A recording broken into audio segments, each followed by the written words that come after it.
Welcome to The Newsworthy. All the day's news in less than 10 minutes. Fast, fair, fun, and on the go. Thanks so much for listening and welcome back from the holiday weekend. Today we're talking Cyber Monday, Times Person of the Year, and the Pope, plus smartphone addicts and Miss Universe. All that and much more in less than 10 minutes. I'm Erica Mandy. Today is Monday, November 27th. Today's episode is brought to you by Soul Organics. I'm using the sheets myself and they are great. Really comfortable, especially after the first wash. So that's your little pro tip. And I love that this company is also fair trade certified and they give back to the farmers. And that Black Friday special they were offering just for the Newsworthy listeners is now extended through the holidays. That means you can still get 40% off, free shipping, and 2 free candles with the code Erica40. So it makes a great gift as well. Go check it out. I put a link for you on thenewsworthy.com. Okay, you ready for the news? Let's do this. Today is Cyber Monday, which means you can expect more holiday deals online. Money Magazine points out stores like Toys R Us are offering some deep discounts on several items. Target and Amazon are offering deals online through the rest of the week. But already Black Friday had a pretty good showing of online shopping. Reuters reports Thanksgiving and Black Friday online sales hit record highs, $7.9 billion overall in the U.S., and shoppers also bought more than ever from their cell phones. Business Insider says Amazon alone got nearly half of all online sales Friday. And don't forget, tomorrow is considered Giving Tuesday. President Trump said, "No thanks, I'll pass," to being Time Magazine's Person of the Year. Or that's at least what President Trump says happened. The president says he was told he would probably be named Person of the Year again, like last year, but that he didn't want to agree to an interview and a photo shoot. Time Magazine says not exactly, and said the president was incorrect about how the Person of the Year is chosen. Otherwise, Time says no comment until the Person of the Year is actually revealed on December 6th. By the way, Time Magazine just got bought by the media company Meredith for $2.8 billion. CNN says it also gives Meredith control of other big titles like People, Sports Illustrated, Fortune, and Entertainment Weekly. A chunk of the business is now backed by the Koch brothers, who are known to give to some conservative Republican causes. Time Magazine made a point to say it won't affect content. There are a few updates about sexual harassment claims against politicians. So let's start with Al Franken. He's had 4 women now say he touched them inappropriately. CNN reports he talked openly yesterday about the allegations, saying he's embarrassed and ashamed, that he's learned from the women's stories, and he says he respects women and that he will be back to work on Capitol Hill today. The Ethics Committee, though, is looking into these allegations. By the way, Page 6 revealed a couple of pictures of Franken seemingly grabbing Arianna Huffington, from the Huffington Post. But Arianna Huffington herself says, no, that was all part of a comedic sketch, that they worked together back in the day, and she says there was nothing inappropriate about it. All right, let's talk about another member of Congress, Representative John Conyers. There's also an ethics investigation into an allegation against him. NBC News reports he just stepped down as the top Democrat on the House Judiciary Committee. He still denies the accusation, though, that claims he fired someone for not having sex with him. And one last thing. President Trump. Remember that Access Hollywood tape? You can hear what sounds like President Trump's voice talking about groping and kissing women. Well, now ABC News and the New York Times report the president has privately questioned whether or not the recording is even real.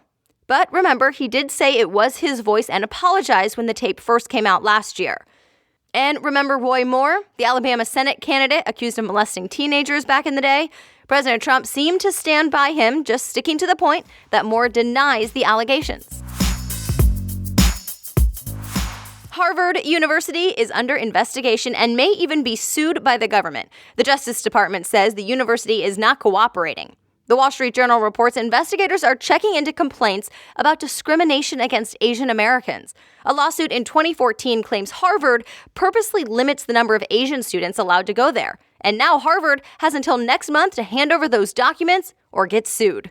A Harvard statement says the school is cooperating, but just needs time to figure out how to best provide what's necessary and also keep applicants' privacy in mind.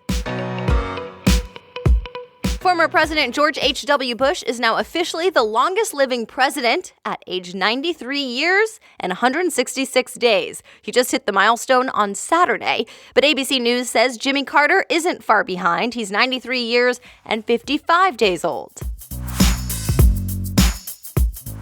All right, a couple things to know from around the world. Dozens of gunmen attacked a mosque in Egypt on Friday. More than 300 people died, including children. Reuters reports it was the bloodiest attack in Egypt's modern history. The attackers wore military-style uniforms and masks and apparently had an ISIS flag. Now the president in Egypt called for tighter security at places of worship and other important buildings. Today, Pope Francis will become the first pope to visit Myanmar, but it'll be a bit tricky. The military in Myanmar is accused of ethnic cleansing and forcing hundreds of thousands of Rohingya Muslims to flee to Bangladesh. But the New York Times reports some are telling the Pope not to call them Rohingya. It's a controversial term there, so it's a delicate diplomatic dance for the Pope. The Pope will also visit some refugees in Bangladesh later this week after his trip to Myanmar. Bali's main airport is closed because of a volcano.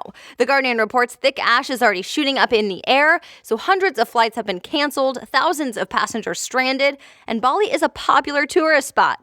Thousands of people who also live in the northeast area of the island have had to evacuate. Other things people may be talking about today: Ivanka Trump and Chelsea Clinton are saying back off and coming to the defense of Malia Obama. A video apparently showing Malia smoking marijuana has gotten around the internet. But both the Trump and Clinton daughters say, leave her alone. She's a teenager and a private citizen. Did you fall for a fake Facebook post? You know, one that was tied to Russia? Facebook will soon tell you. The Verge says Facebook will soon offer a place for you to go to see if you liked, commented, or just engaged with any of those posts from fake accounts linked to Russia. Facebook says that new portal to check it out will be released by the end of the year and can be found through the Facebook Help Center. It's kind of like the nicotine patch, but for a smartphone addiction. Yes, if you or a loved one just can't put the cell phone down, TechCrunch says there's now what's called the substitute phone. It's basically just heavy-duty plastic in the shape of a cell phone with stone beads that let you run your fingers along them and roll them as if you're swiping. Okay, let's talk movies and who won the box office for the long holiday weekend. That would be the movie Coco, Pixar's animated film. The LA Times reports it brought in more than $71 million over the 5-day holiday weekend stretch, and it comes in as the fourth biggest opening ever for that time of year. Miss South Africa just got the title of Miss Universe 2017. Demi Lee Nel-Peters won last night. She's a self-defense trainer who said her own experience being held at gunpoint made her passionate about training other women. She'll get a year-long salary and a luxury apartment in New York City while she holds the title of Miss Universe and some other prizes. First and second runner-up went to Miss Colombia and Jamaica. And it's worth noting, Steve Harvey was the host again, and this time, he got all the announcements correct. Remember back in 2015 when he announced the wrong winner. And that's it. You are all caught up from the long holiday weekend. If you missed Wednesday's episode, I do recommend you go back and listen to it. We talked about net neutrality, which is going to be a big deal, especially as we head into December. And as always, go to thenewsworthy.com to read more about any of the stories we talked about. Just click episodes, find today's date, and you'll see all the links. I'll be back with more news for you tomorrow. Have a great day.